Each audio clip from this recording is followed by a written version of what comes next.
Okay, y'all, this is a part two of a two-part video to help introduce you to the fallacies in logic that we're studying in this class. And again, rhetorical analysis is not all about identifying fallacies in logic as they appear in a written argument, but if you do find a fallacy in a written argument, you should be able to call it out. This is the case not only in our class with the articles that we're reading for this unit, but also in your other classes. If you're reading persuasive articles, if you see these fallacies, you need to be able to identify them, call them by name, and show the faulty reasoning. And finally, even beyond your college career, it can be very, very critical that you are aware of how these fallacies are used so that you do not fall victim to them, because they can be very, very persuasive if they are left undetected. So from here, we're going to pick up on the list where we left off in video 1. Argument to authority is also known as argument to unqualified authority. And in this case, I'm quoting someone or citing someone as an authority on a subject, when in actuality that person is really not credentialed or qualified to be an authority on that particular subject. Here's an example of that. Dr. John Doe, my dentist, claims that taking too much vitamin D is actually counterproductive to healthy bones. Dr. Doe is indeed a doctor, so we need to listen to him. Too much vitamin D can be counterproductive, end quote. Now, it could be argued that too much vitamin D could indeed be counterproductive to healthy bones. But here I'm citing my dentist.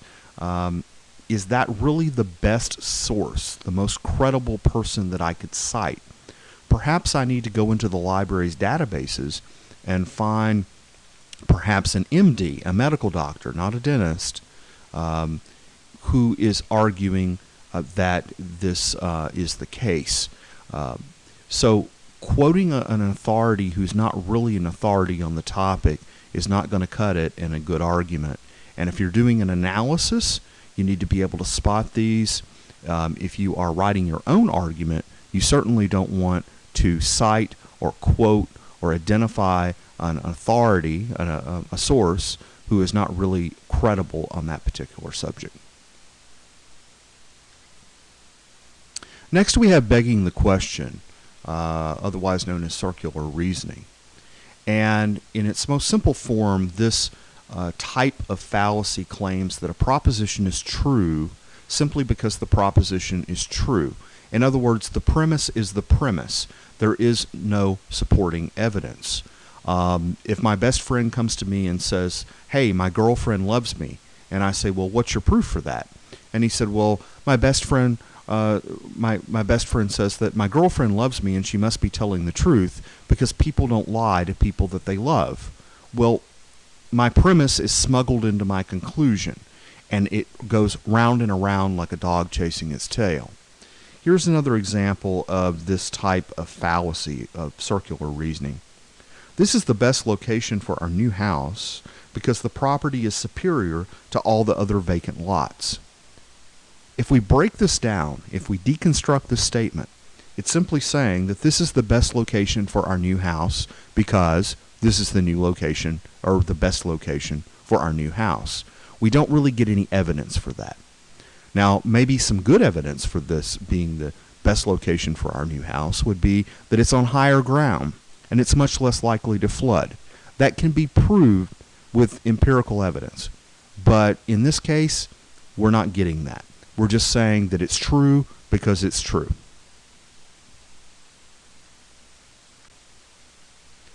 Bifurcation is also known as the either-or fallacy. And this strategy attempts to lock the reader or the listener, depending on if the argument is written or verbal, into only two possibilities. The second possibility is often very undesirable.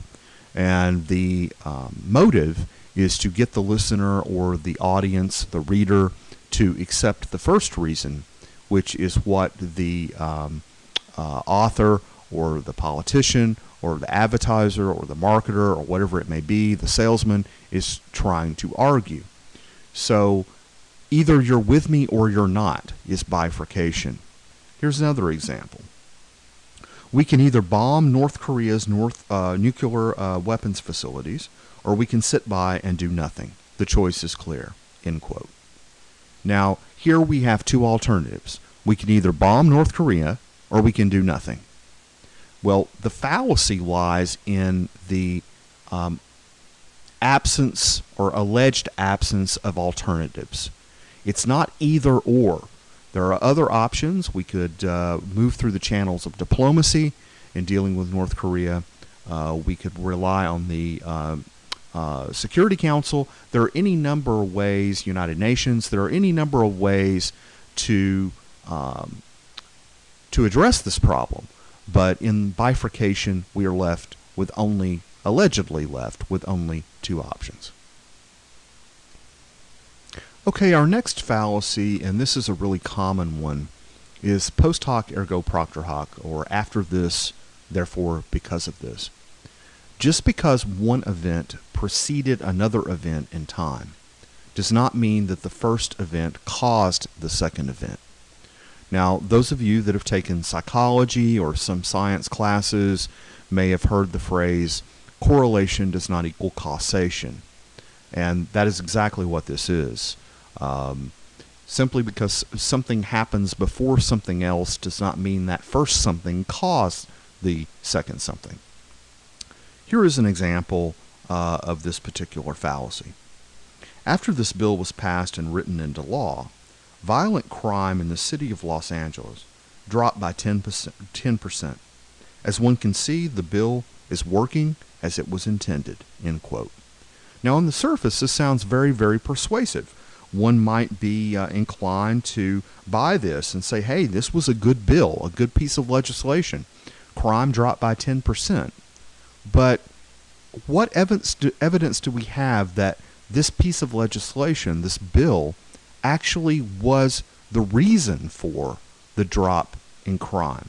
There could have been any other number of reasons why crime dropped.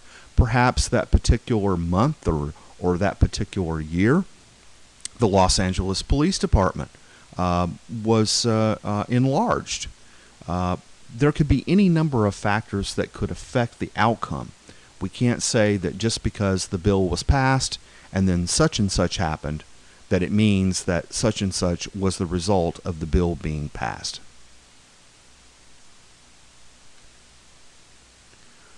The fallacy of interrogation, otherwise known as the complex question, is when we smuggle two questions into one in an attempt to trap the reader. This happens. Actually, this is a favorite among interrogators.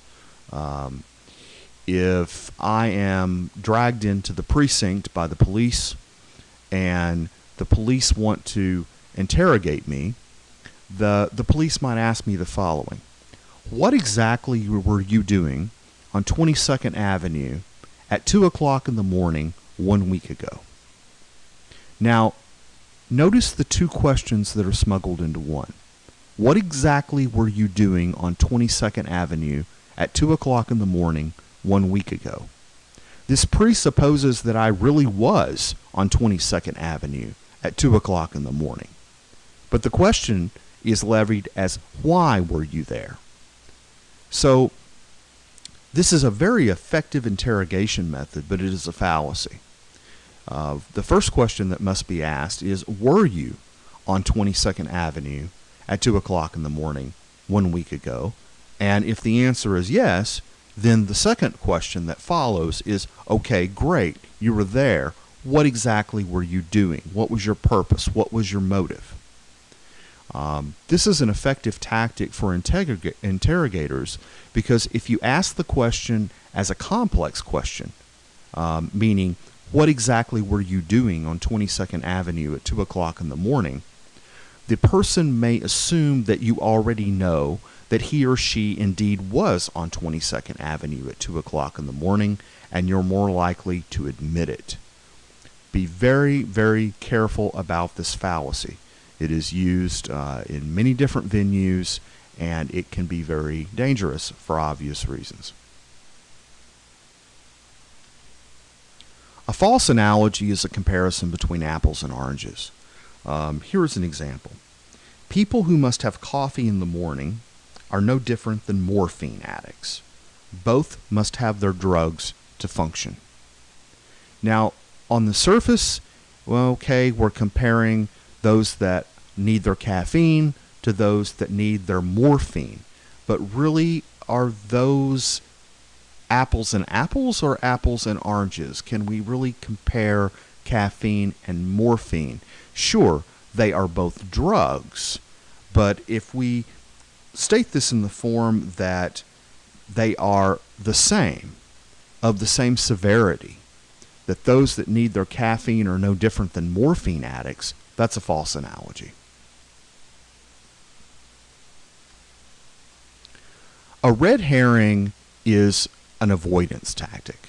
Again, I recorded this video the day after the first presidential debate of 2016, and maybe if you watched the debate last night, you saw this unfold before your eyes.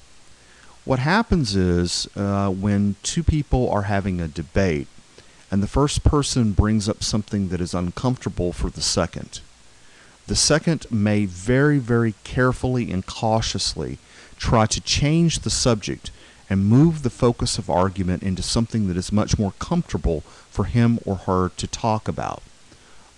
This, in fact, did happen last night during the debate. If you watched the debate, that's why I'm using it as an example.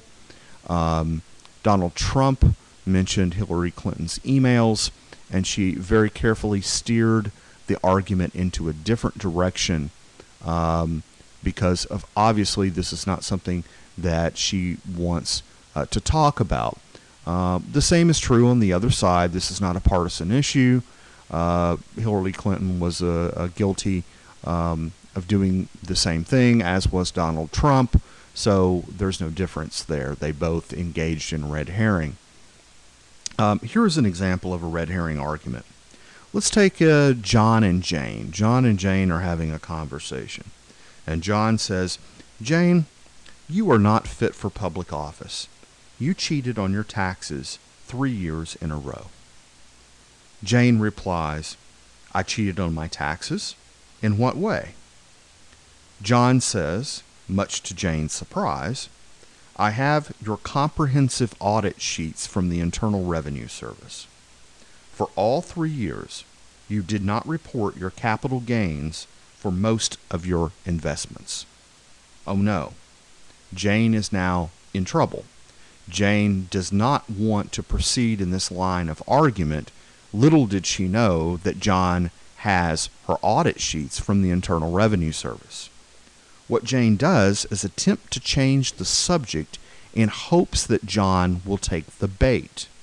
So, Jane says the following: "John, speaking of investments, are you not aware that I have invested hundreds of hours of my personal time over the years to community service projects which are directly related to the office for which I am running?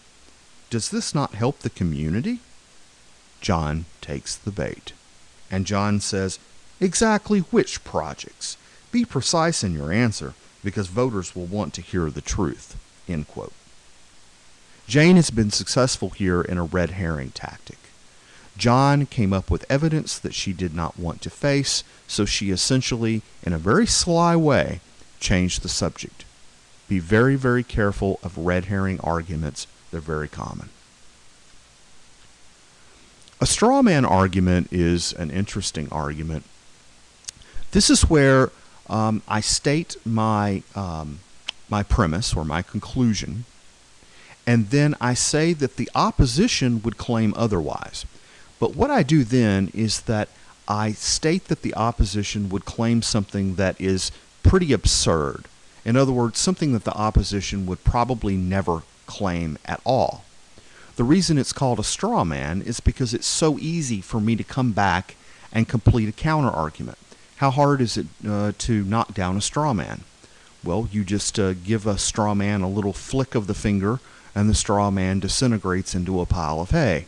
That's why this fallacy is called the straw man. Here's an example. I support a small tax increase to support our local schools. My opponent would claim that schools deserve no tax money whatsoever. I can easily dismantle that argument and show that it is false. End quote. That is a straw man argument. There may be some that would claim that, no, we don't need to increase taxes, even if it's marginally, to support our local schools. But it's very unlikely that an opponent to that particular proposition would claim that schools deserve no tax money whatsoever. Tax money is the lifeblood of a school system.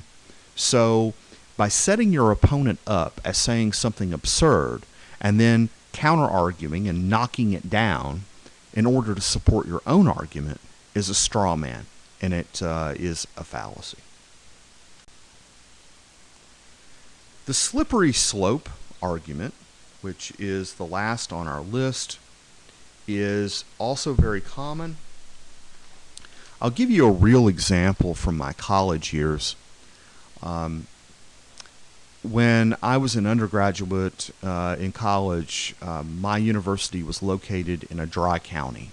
And what I mean by that was that no alcohol could be sold in the county to anyone. And as I was ending my undergraduate career, there was a proposition. It was actually on the ballot where voters could vote for or against to sell wine and beer, no hard liquor, to sell wine and beer in restaurants that seated at least 50 people, and the restaurants would have to make 75% of their profits off of food and not alcohol. Of course, the intention behind all of these restrictions was that this community did not want to have bars on every corner. It's just that some restaurants wanted to be able to serve wine or serve beer so that folks could have a glass of wine or beer with their dinner. There were many articles that came out in the newspaper. This was a small community. As you can imagine, many people were against it. Many people were for it. But one particular editorial opinion article I read was a slippery slope, and it went something like this. First of all, the gentleman stated his conclusion, and he was against changing the law and allowing beer and wine in restaurants that met the criteria that I just mentioned. So he stated his conclusion that it would be unwise for voters of the county to vote for this amendment to the law. He then went on to say that if this particular community adopted this and this particular community were to allow beer and wine in restaurants, that the chances of car accidents related to alcohol, DUIs related to alcohol would increase. Well, is that a conclusion based in necessity? No. But is it possible or even probable? Maybe so.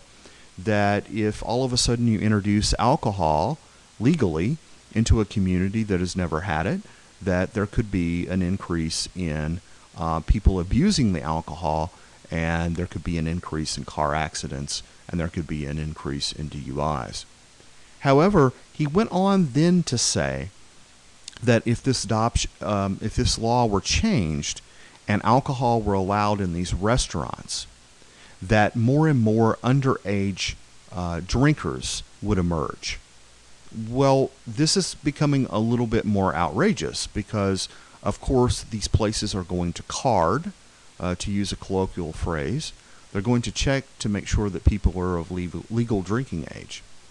In sum, the author of this editorial kept stating what would happen, kept offering conjecture about the terrible travesty that would result if this community adopted the law, changed the law, and allowed alcohol into the community. And essentially, it's a bit of hyperbole on my part, but essentially the author ended the article by saying that the whole city would essentially become like a town in the wild, wild west, where people are tying their horses to posts and going out into the street drunken and shooting each other with 44 Magnum pistols. Now, he didn't exactly say that, but it followed the slippery slope form, which is you state your conclusion first, then you say if your conclusion is not accepted, then such and such would happen. Well, that first claim that such and such would happen just might indeed happen. You need to start with a, pretty believable claim.